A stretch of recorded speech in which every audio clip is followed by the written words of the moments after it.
Você acha que tem controle sobre suas decisões? Que é você quem escolhe quando levantar da cama, quando estudar, quando mudar de vida? A verdade é desconfortável. Na maioria das vezes, não é você quem decide. É uma parte mais antiga do seu cérebro. Uma parte que só quer uma coisa: sobreviver hoje. E, se possível, com o mínimo de esforço. Você se chama de preguiçoso, distraído, indisciplinado. Mas a ciência mostra outra coisa. Mostra que seu cérebro foi condicionado por milhares de anos a evitar o desconforto e repetir o prazer imediato. E é por isso que você abre o celular sem nem perceber. É por isso que você adia tarefas, mesmo sabendo que elas são importantes. É por isso que você sabe o que precisa fazer, mas não faz. Hoje, você vai entender por que seu próprio cérebro está sabotando você e como reprogramar esse sistema para mudar sua vida. Seu cérebro não foi projetado para te fazer feliz, nem para te fazer produtivo, bem-sucedido ou realizado. Ele foi moldado ao longo de milhares de anos para uma única missão: manter você vivo. Enquanto você sonha com metas e transformações, o cérebro está operando num código muito mais antigo: sobrevivência imediata. Ele evita o esforço porque esforço significa gasto de energia, e, na lógica evolutiva, gastar energia sem garantia de recompensa pode significar risco. Então ele empurra você para o que é conhecido, fácil, confortável, mesmo que isso esteja te destruindo aos poucos. É por isso que você prefere rolar o feed do celular do que terminar um projeto, porque sente aquele desconforto físico quando precisa começar uma tarefa difícil. Seu cérebro aprendeu que zonas de esforço podem ser ameaçadoras e disparam alarmes invisíveis que se manifestam como cansaço, preguiça, ansiedade, distração. Mas o problema não é você. É o fato de que estamos usando um cérebro da Idade da Pedra tentando vencer no mundo digital. E sem entender como esse sistema funciona, você continuará lutando contra si mesmo, perdendo. No centro dessa sabotagem invisível está uma substância: dopamina. Você já ouviu falar dela como o neurotransmissor do prazer, mas isso é simplificar demais. Dopamina não está ligada ao prazer em si. Está ligada à antecipação da recompensa. É o que faz você correr atrás de algo. É o que faz seu cérebro dizer: vai, isso vai valer a pena. E adivinha o que mais gera dopamina hoje?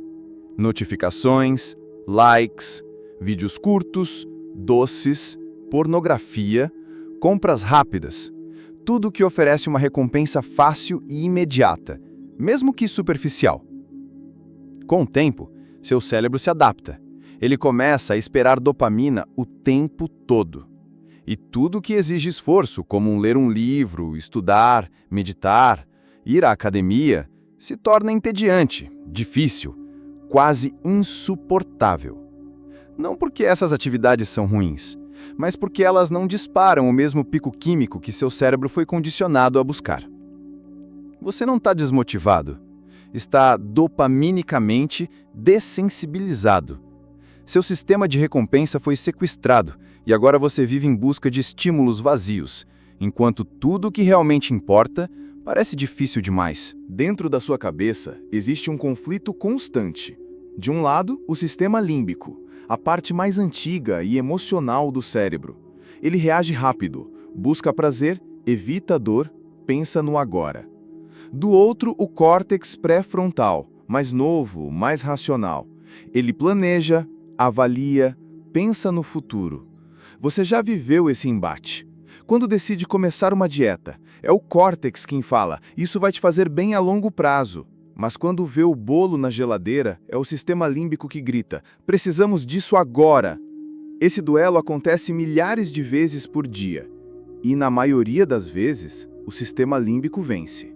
Porque ele é rápido, automático, emocional. Enquanto o córtex é lento, deliberado, exige esforço cognitivo. É por isso que, mesmo sabendo o que precisa ser feito, você não faz. É por isso que se sente culpado depois de procrastinar, porque uma parte sua realmente queria agir, mas a outra parte já havia apertado o botão da fuga antes que você percebesse. A boa notícia é que isso não te torna fraco, te torna humano. E quanto mais você entende esse mecanismo, mais poder tem para retomar o controle.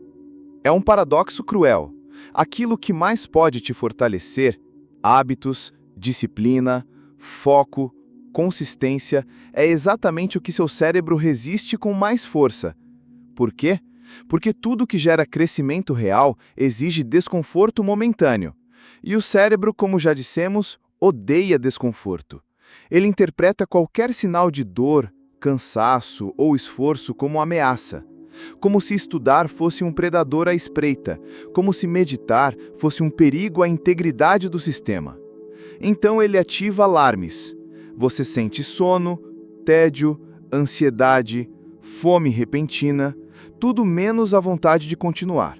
Não porque o que você está fazendo é inútil, mas porque é justamente útil demais. Porque vai contra o que seu cérebro aprendeu que é seguro, o conhecido, o confortável, o automático. E é aí que começa a autossabotagem. Você evita tarefas importantes, adia conversas que precisam acontecer, desiste no meio do processo. Não porque quer fracassar, mas porque seu cérebro tenta te proteger daquilo que ele não entende como necessário.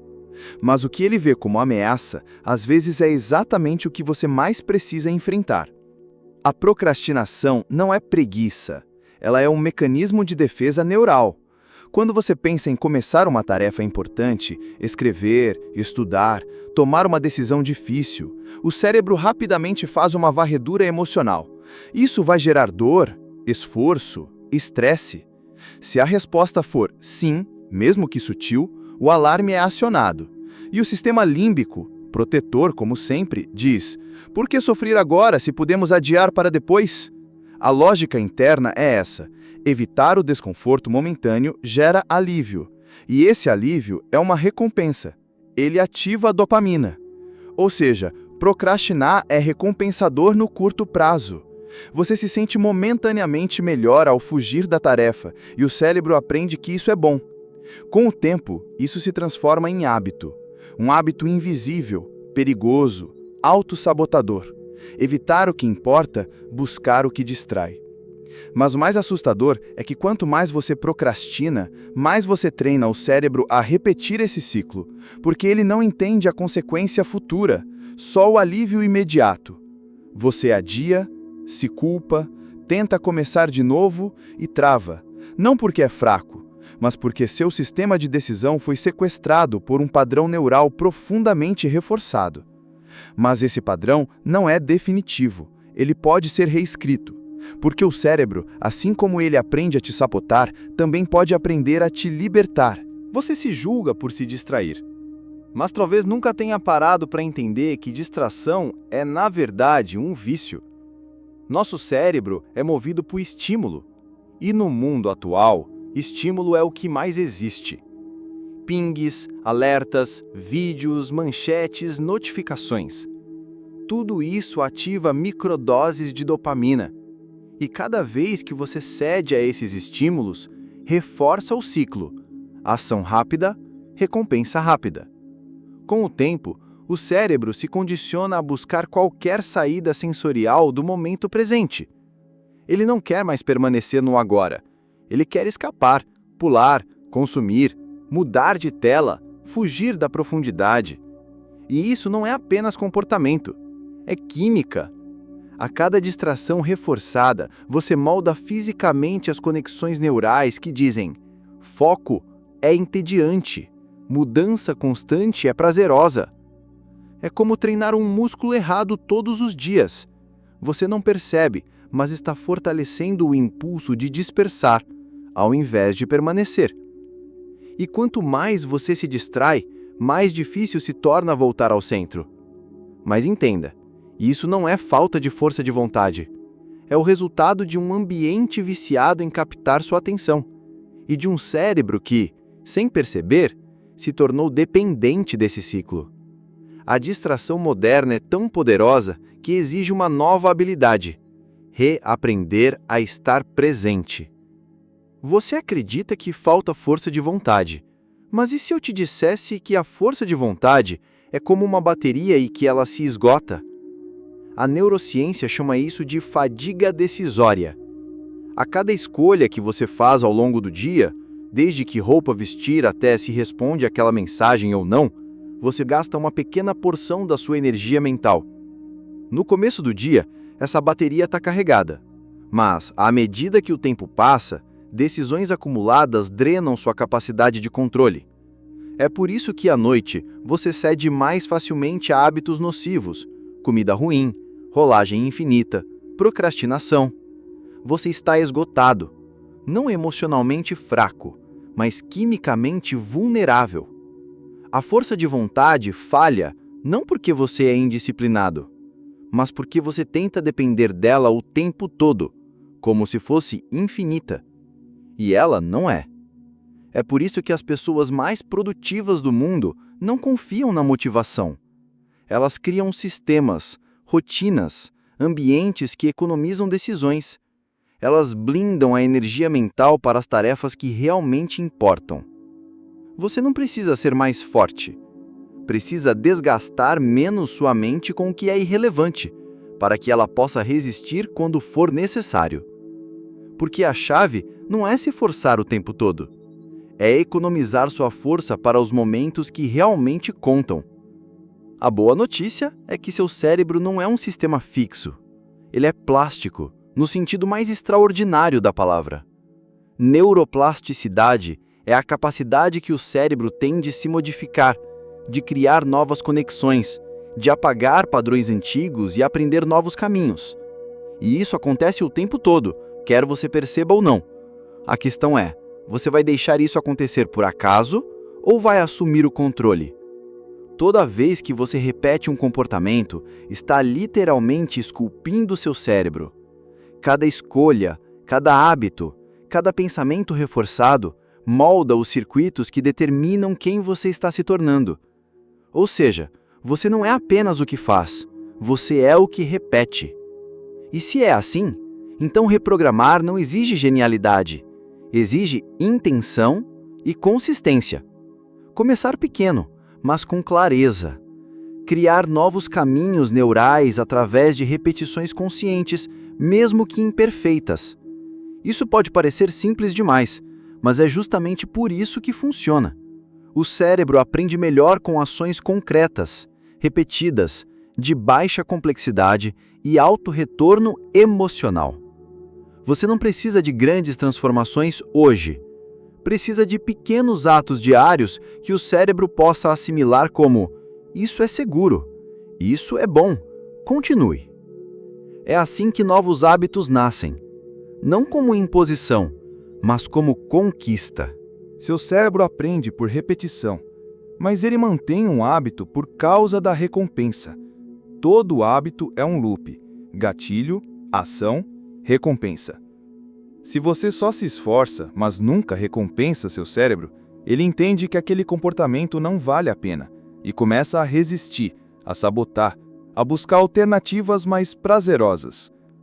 É por isso que mudar um hábito sem recompensa é como empurrar um carro ladeira acima. Você consegue, por um tempo, mas logo cansa, desiste e volta ao padrão antigo. O segredo é usar o sistema a seu favor. Quer criar o hábito de ler, de estudar, de meditar? Associe isso a algo prazeroso, mesmo que simbólico. Uma pausa intencional, uma respiração profunda, uma música leve, um elogio interno. Algo que diga ao seu cérebro: isso aqui é bom, isso merece voltar amanhã. Essas são as micro-recompensas, pequenos estímulos positivos que ajudam a solidificar um novo caminho neural. E quanto mais você repete o ciclo com consciência, gatilho, ação, recompensa, mais forte esse circuito se torna. Você não está apenas fazendo algo novo, está reforçando quem você quer se tornar. E o cérebro aprende: essa versão de mim é segura, funcional, gratificante. É assim que se vence o impulso da sabotagem. Não na força, mas na estrutura. Você não precisa mudar a sua vida inteira hoje, mas pode iniciar um processo de reinicialização mental em apenas 7 dias. Simples, consciente e poderoso. Durante os próximos 7 dias, você vai seguir um pequeno protocolo. Nada complexo, mas tudo profundamente intencional. Seu único objetivo é ensinar ao seu cérebro um novo ciclo de ação e recompensa. Dia 1. Escolha uma única ação que represente a versão de você que deseja se tornar. Pode ser caminhar por 10 minutos, meditar por 5, ler uma página, beber água ao acordar. Não importa o tamanho, importa o significado. Dia 2. Repita a ação e, logo após, diga a si mesmo em voz baixa ou mentalmente: isso é importante. Sim, isso parece bobo, mas o cérebro precisa de reforço emocional imediato. Dia 3. Adicione uma micro-recompensa após a ação. Pode ser uma pausa, um café, uma música favorita, algo simples, mas que marque: depois do esforço vem algo bom. Dias 4 e 5. Reflita rapidamente, em 1 minuto, como você se sente após a ação. Nomeie a sensação: clareza, leveza, orgulho. Isso ativa o sistema racional e associa o hábito à identidade. Dia 6. Compartilhe com alguém o que está fazendo. Não por validação, mas porque o cérebro aprende mais quando há testemunha social. Dia 7. Reveja a semana e repita a pergunta: como seria a minha vida se eu repetisse isso por 30 dias? Esse exercício não é sobre resultados imediatos. É sobre acender uma fogueira em vez de buscar explosões. E uma fogueira acesa todos os dias ilumina uma vida inteira. Você não está quebrado, você está mal programado. Durante anos, seu cérebro aprendeu a buscar o que é fácil, evitar o que é difícil e fugir do que é incômodo. Mas isso não é fraqueza, é apenas o reflexo de um sistema que sempre tentou proteger você, mesmo que da forma errada. Agora você entende o que está acontecendo aí dentro. Agora você sabe que o seu cérebro pode ser seu maior sabotador ou seu maior aliado. A diferença está em como você o ensina a responder. Sim, vai ser desconfortável no começo. Vai haver resistência, preguiça, pensamentos de desistência, mas esses sinais não são obstáculos. São provas de que você está mexendo onde realmente importa. O caminho da mudança não é mágico, é cerebral. E cada passo, cada escolha, cada pequena vitória é um novo circuito sendo criado. Você não precisa lutar contra si mesmo para sempre. Você só precisa entender que a versão que você quer se tornar já está dentro de você, esperando ser reativada. Talvez você só esteja distraído, mas agora você está acordando. Se algo dentro de você despertou durante esse vídeo, se você entendeu que não precisa mais viver em guerra com a sua mente, então esse espaço é o seu. Aqui no Neurovida, você vai encontrar ferramentas reais, baseadas em ciência e aplicadas à vida, para mudar hábitos, para recuperar o foco, para entender seu cérebro e, finalmente, viver em paz com ele. Se inscreva agora, ative o sino, porque nos próximos vídeos vamos explorar juntos o que ninguém te contou sobre o funcionamento da sua mente e como transformar essa informação em liberdade. Seu cérebro está ouvindo. Agora é a sua vez de ensinar a ele um novo caminho.